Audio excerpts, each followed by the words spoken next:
to have Avi here. Give it up for Avi Wieringer!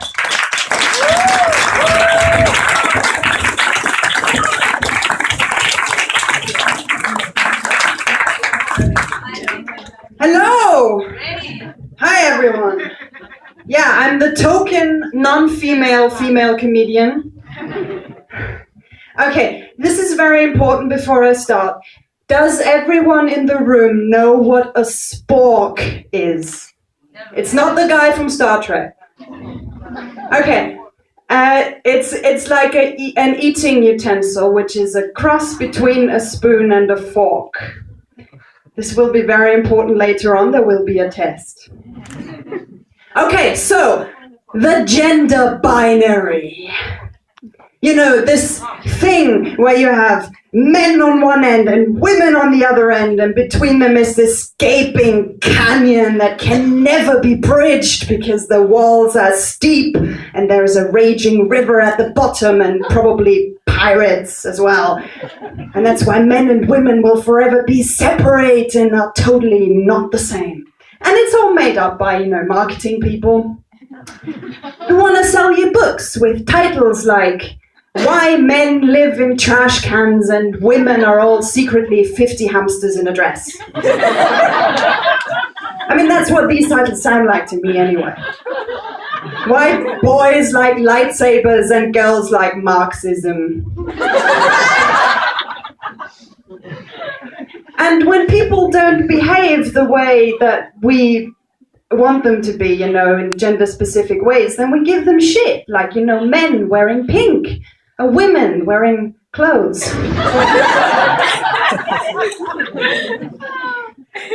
But luckily, there are other gender identities available. We have a whole range here.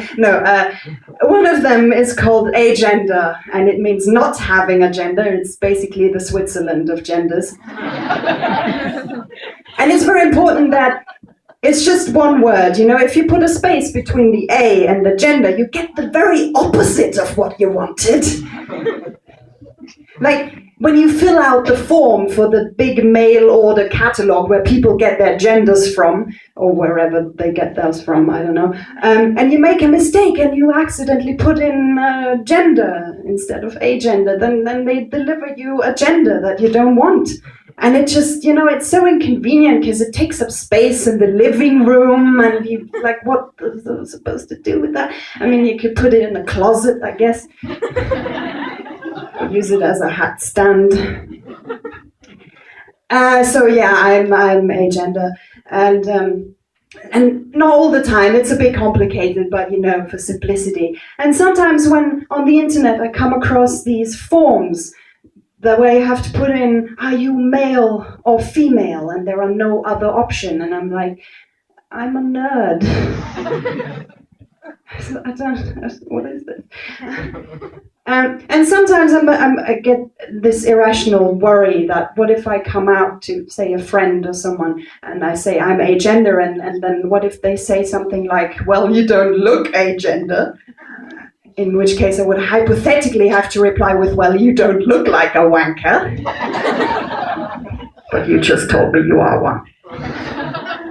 But that hasn't happened yet, because usually when I come out to people, they're just like, okay. Because they have no clue what agender means. So it's like, yeah, you do your thing, it's fine. I don't, yeah, well, it's good, it's okay. So, and also, to the casual onlooker, not much changes. Like, I'm still the same old cunt. I still got the same old cunt. So yeah, genders. Let's move on to sexual orientations, because as you might be realizing now, this is just a barely disguised TED Talk. So,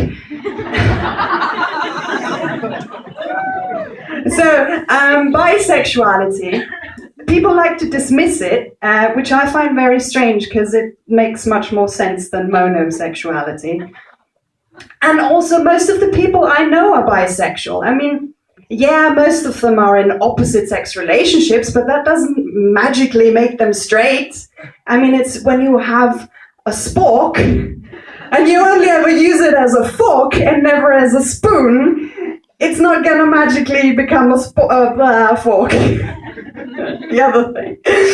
And yeah, some people are going to have a preference. I mean, some people are going to prefer forking to spooning. So yeah, if straightness is a fork and gayness is a spoon and bisexuality is a spork, what is asexuality? I think it's a chopstick. It's just one lone chopstick in the back of the cutlery drawer. And people are like, I don't know what to do with it. So they pretend it doesn't exist. So yeah, asexuality, it means not having any carnal interest in anyone. It means you can't be fucked, basically. So yeah, if your loved one, thank you. If your loved one says that they love you but they don't want to fuck you, they might be asexual. Or you're just really gross. It's either one of these two things.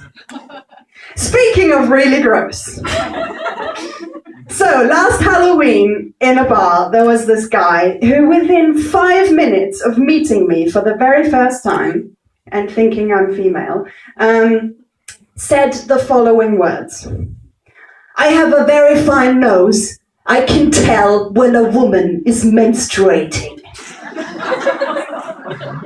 Within 5 minutes. I mean, full disclosure, I'll happily talk about blood and guts and genitalia. Really, I do. But, you know, I usually give people I've just met about half an hour of a grace period. Period. And you know, I think it's very nice when a man shows a genuine interest in biology and, you know, female biology. And I think that's really nice, because there are a lot of guys who are like, oh, I can't fuck my girlfriend while she's on a period. It sucks. And, you know, and it's nice. But this guy did not have a genuine interest. No, he didn't care about the plight of people who get visited by Aunt Flo once a month. No, he wanted to talk about vaginas with what he thought was a woman half his age. And, you know, of all the topics you could mansplain to a woman,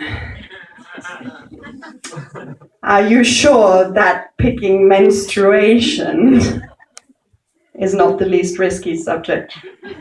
I mean, maybe he thought, you know, well, it contains the word men.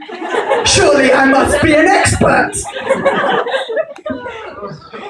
So how did he get it? So just before that, before his wonderful menstruation detecting nose, he had just compared himself to a used tampon. I can't remember why. And it didn't make any sense because it was neither made out of cotton or soaked in blood. It was not that kind of Halloween party.